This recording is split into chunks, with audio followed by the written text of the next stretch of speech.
पिछले एपिसोड में हमने देखा था कि बायतियान और जुआन एक अलग ही जगह पर फंस गए होते हैं जहां वो लोग ट्रेजर की तलाश में आए थे, लेकिन वहां पर कुछ इविल उनका पीछा करना शुरू कर देते हैं। इसलिए उन दोनों की उन इविल से काफी जबरदस्त फाइट होती है और इस खतरनाक फाइट में वो दोनों अपनी पूरी पावर का इस्तेमाल करते हुए जैसे तैसे वहां से बच निकलने में सफल हो जाते हैं। जिसके बाद यहाँ से ये एपिसोड शुरू होता है। तो इस एपिसोड की शुरुआत में बायतियान और जुआन दोनों एक नाव के ऊपर बैठकर वहां से आगे बढ़ रहे होते हैं, जहाँ दोनों काफी ज्यादा थक चुके थे क्योंकि उन्होंने बड़ी मुश्किल के साथ अपनी जान बचाई थी। तब नींद में जुआन बायतियान को कोई और ही समझकर उसी की तरफ बढ़ना शुरू कर देती है। ये देखकर तो बायतियान भी हैरान था कि अरे अचानक से इसे क्या हो गया, ये तो वही है ना जिसके पास इतनी पावर है, लेकिन तब भी इसका नींद में खुद के ऊपर कंट्रोल ही नहीं है। इसलिए वो उसका चेहरा छूकर देखने लगता है कि कहीं ये वही तो नहीं या फिर किसी और ने इसका चेहरा लगा लिया होगा। तब उसे पता चलता है कि ये तो जुआन ही है, लेकिन उसकी ऐसी हरकत करते हुए देखकर जुआन उसके ऊपर एकदम गुस्सा हो जाती है। वो उससे कहती है आखिर तुम क्या टच कर रहे थे, जिस पर बायतियान कहता है अरे अरे तुम गलत समझ रही हो, मैं तो बस ये देखना चाहता था कि तुम वही हो या फिर किसी और ने तुम्हारा चेहरा लगा लिया। लेकिन ये सुनकर तो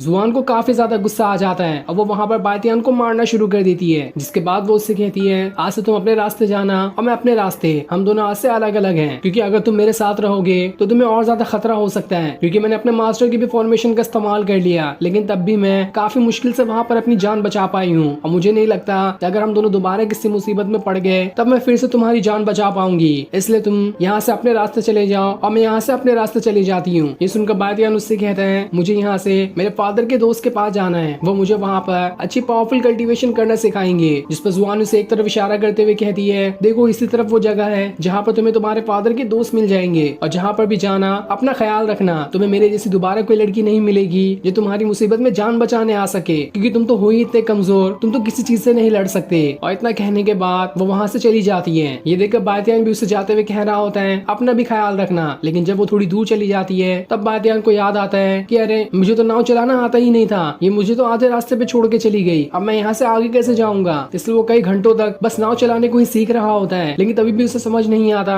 कि आखिर इस नाव को लेकर आगे कैसे बढ़ेगा। तभी वहाँ पर जो बाकी नाव वाले मौजूद होते हैं वो बायतियान से कहते हैं लुओ पैलेस का यहाँ पर जहाज आ रहा है, इसलिए सभी अपनी जान बचाकर यहाँ से भाग निकलो। ये सुनकर तो बायतियान भी हैरान था कि आखिर ये लुओ पैलेस का जहाज है क्या चीज। वो वहाँ से भागने की कोशिश करता है, लेकिन उसे नाव चलाना ही नहीं आ रहा था, इसलिए वो वहीं पर गोल गोल घूमने लगता है। तभी वहाँ पर लुओ पैलेस का जहाज आ जाता है जो कि बहुत ही ज्यादा बड़ा था, और वो वहाँ पर बायतियान की नाव बीच में आने की वजह से अटक गया होता है। ये देखकर तो बायतियान भी हैरान था कि आखिर किसने इतना बड़ा जहाज मेरे सामने लेकर आ गया, इसे दिखाई नहीं देता है क्या। तब उस जहाज के ऊपर से दो भाई बाहर निकल कर आते हैं, जिनमें से बड़ा भाई बायतियान से कहता है तुम हो कौन और आगे तुम्हारी हिम्मत कैसे हुई हमारे जहाज के बीच में आने की, तुम नहीं जानते कि जहाँ से हम लोग गुजरते हैं वहाँ सबको पहले खाली होना पड़ता है। तभी बायतियान को वहाँ पर एक आदमी डूबते हुए दिखाई देता है, इसलिए बायतियान उस आदमी को दूसरे नाव के ऊपर बिठा देता है। जिसके बाद वो उस बड़े भाई से कहता है क्या तुम्हें किसी की भी जान की कीमत नहीं पता है, देखो तुम्हारे जहाज के यहाँ पे आ जाने की वजह से इस बेचारे की यहाँ पर डूबकर जान चली गई होती। जिस पर वो बड़ा भाई कहता है मैं, मेरी फैमिली और मेरे पूरे सेट की पावर इतनी ज्यादा है कि हमारे सामने एक क्या 1000 लोग की भी जान चली जाए तब भी हमें कोई फर्क नहीं पड़ता, इसलिए अभी दफा हो जाओ यहाँ से, वरना उसकी जगह तुम्हारी यहाँ पर जान चली जाएगी, क्योंकि वैसे भी तुम्हारे पास कोई वेपन है नहीं और मेरे पास मेरी स्वॉर्ड है, ऐसा टुकड़े टुकड़े कर दूंगा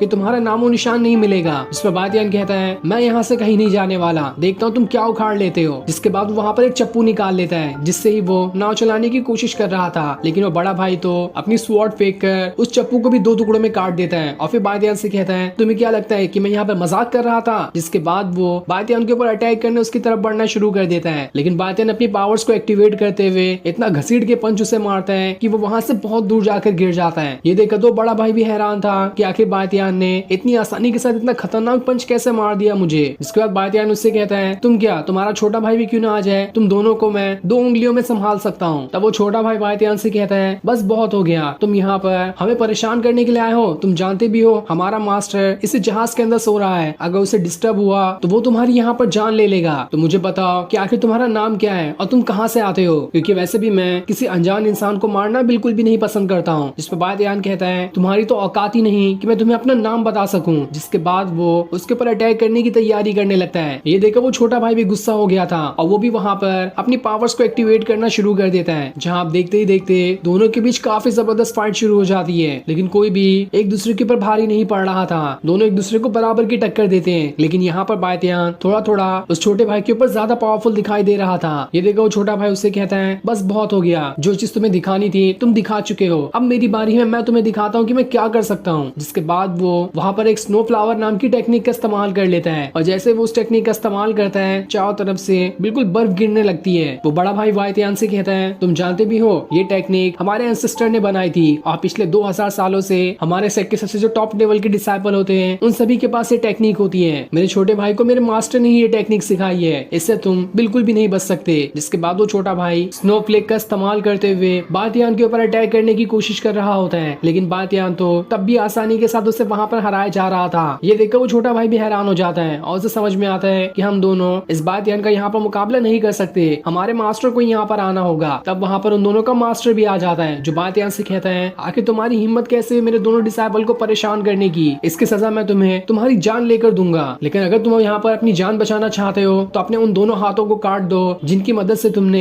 मेरे दोनों डिसाइपल के ऊपर अटैक किया, तब मैं तुम्हें यहाँ से जाने दे सकता हूँ, वरना समझ लेना कि यहाँ पर तुम्हारा अंजाम कितना बुरा हो सकता है। तब बातियान उससे कहता है डिसाइपल तो डिसाइपल, उसका मास्टर भी इतना बड़ा घोंचू निकला, तुम्हें समझ में नहीं आता कि तुम मेरे सामने कुछ भी नहीं हो। मैं अगर अपनी असली पावर को एक्टिवेट कर लूँ तो तुम्हारा तो यहाँ पर नामो निशान खत्म हो जाएगा। ये सुनकर वो मास्टर काफी ज्यादा गुस्सा हो चुका था, जिसके बाद वो एक खतरनाक अटैक करते हुए बातियान को उड़ाकर वहाँ से बहुत दूर फेंक देता है। ये देखकर तो बातियान को भी गुस्सा आने लगता है कि अब तो इससे काफी बढ़िया तरीके से फाइट करनी होगी। लेकिन साथ ही जैसे उस मास्टर ने बातियान के ऊपर अटैक किया था उसका पूरा हाथ जमने लगता है, इसलिए बातियान अपनी पावर का इस्तेमाल करते हुए पहले अपने हाथ को ठीक करता है और उसके बाद उस मास्टर से दोबारा फाइट करने के लिए आ जाता है। ये देखकर वो मास्टर कहता है मुझे तो लगा था तुम यहाँ से भाग निकल गए होगे, लेकिन तुम तो वापस से आ गए। इसलिए वो वहाँ पर दोबारा से अपने स्नो फ्लेक का इस्तेमाल करते हुए बातियान के ऊपर अटैक करना शुरू कर देता है। लेकिन बातियान वहाँ पर अपनी स्वॉर्ड की मदद से उसके सारे अटैक को रोके जा रहा था और फिर वो अपनी स्वॉर्ड को सीधा उस मास्टर की तरफ ही फेंक देता है। लेकिन वो मास्टर अपनी 2 उंगली से पकड़ कर स्वॉर्ड को बर्फ में जमाते हुए उसे चकनाचूर कर देता है और फिर इतना खतरनाक अटैक आसपास कर देता है कि बातियान तो वहाँ पे पूरा जमने लग गया था और उसके साथ साथ पूरी नदी का पानी भी बर्फ में बदल गया होता है। ये देखकर बातियान भी हैरान था कि आखिर इसके मास्टर के पास कितनी खतरनाक टेक्निक है। वो मास्टर बातियान से कहता है तुम्हारी टेक्निक मुझे पसंद आई, तुम्हारा फ्यूचर बहुत ब्राइट होने वाला था आगे, लेकिन तुमने मुझसे पंगा लेकर बहुत बड़ी गलती कर दी, इसलिए अब मैं तुम्हें यहाँ पर जिंदा नहीं छोड़ूंगा। जिसके बाद वो वापस से अपनी एक और खतरनाक टेक्निक का इस्तेमाल करना शुरू कर देता है, जिसकी मदद से वो बातियान के ऊपर वापस से अटैक करने वाला था। लेकिन इस बार बातियान पूरे गुस्से के साथ अपने डीमन गॉड की पावर को एक्टिवेट करना शुरू कर देता है। लेकिन जैसे वो उसे एक्टिवेट करता वहाँ पर उसका एंसेस्टर आकर उससे कहता है तुम्हें इसे अभी एक्टिवेट नहीं करना चाहिए, माना कि इसका इस्तेमाल करके तुम इस मास्टर तो क्या इसके जैसे 10 लोग भी आ जाए उन्हें भी हरा सकते हो, लेकिन वो डीमन गॉड की पावर तुम्हारी बॉडी पे भी आउट ऑफ कंट्रोल हो जाएगी, तुम उसे कंट्रोल ही नहीं कर पाओगे। इसलिए हर टाइम जब भी तुम्हें गुस्सा है तुम्हें उसकी पावर एक्टिवेट करने की जरूरत नहीं है, तुम बस इससे फाइट तो करो, मैं तुम्हारी मदद करता हूँ इससे पीछा छुड़ाने में। इसके बाद वो मास्टर एक खतरनाक वाला अटैक बातियान के ऊपर कर देता है, लेकिन बातियान भी अपनी पावर की मदद से उस अटैक से भी बच जाता है। ये देखो मास्टर और ज्यादा गुस्सा हो चुका था और वो दोबारा से एक और खतरनाक अटैक बातियान के ऊपर करने वाला होता है, लेकिन तब बातियान वहाँ पर अपनी स्पिरिट को समन कर लेता है। लेकिन उसकी स्पिरिट भी थोड़ा बहुत तो उसका साथ दे पाती है, लेकिन जब वो मास्टर एकदम खतरनाक अटैक उसके ऊपर कर देता है तो वहाँ पर बातियान की स्पिरिट भी कुछ नहीं कर पाती और वो भी वहाँ से बहुत दूर जाकर गिर के खत्म हो जाती है, जिस चीज से बातियान परेशान हो चुका था कि यहाँ पर तो उसकी स्पिरिट भी उतनी ज्यादा पावरफुल नहीं रही, तो आखिर वो इस मास्टर से मुकाबला कैसे करेगा। तब बातियान उस मास्टर को और ज्यादा गुस्सा दिलाते हुए कहता है मेरे हाथ और पैर तुम्हारी टेक्निक की वजह से एकदम ज्यादा ठंडे पड़ चुके हैं, लेकिन तब भी तुम्हारी कोई औकात नहीं कि तुम मुझे यहाँ पर हरा सको, देखता हो तुम और क्या कर लेते हो मेरे सामने, मैं कैसे भी करके तुम्हें यहाँ पर हरा कर ही रहूंगा। तब इस चीज से वो मास्टर एकदम ज्यादा गुस्सा हो चुका था और वो यहाँ पर अपनी सबसे खतरनाक टेक्निक का इस्तेमाल कर लेता है, लेकिन जैसे वो टेक्निक बातियान को लगती इससे पहले वहाँ पर उसका एंसेस्टर आ जाता है जो अपनी पावर को एक्टिवेट करते हुए उस मास्टर से कहता है आखिर तुम्हारी हिम्मत कैसे हुई बातियान के ऊपर अटैक करने की, अब मैं तुम्हें बताता हूँ कि आखिर बातियान यहाँ पर क्या कर सकता है। जिसके बाद वो एंसेस्टर अपनी पूरी पावर्स को एक्टिवेट करते हुए इतना भयंकर अटैक उस मास्टर के ऊपर कर देता है कि वो मास्टर उड़ते हुए वहां से बहुत दूर जाकर गिरता है और यहाँ पर तो उसकी हालत ही खराब हो चुकी थी। ये देखकर वो मास्टर भी हैरान था कि अचानक से इस बातियान को हो क्या गया, इसने इतनी आसानी से मुझे उठाकर इतनी दूर कैसे फेंक दिया। जिसके बाद बातियान वहाँ पर दोबारा से अपनी पावर को एक्टिवेट करने लगता है, लेकिन उसका एंसेस्टर उससे कहता है तुम्हारी बॉडी अभी बहुत कमजोर हो चुकी है, इसलिए जितना हो सके उतनी जल्दी यहाँ से भाग निकलो, तुम और ज्यादा पावर का इस्तेमाल नहीं कर सकते।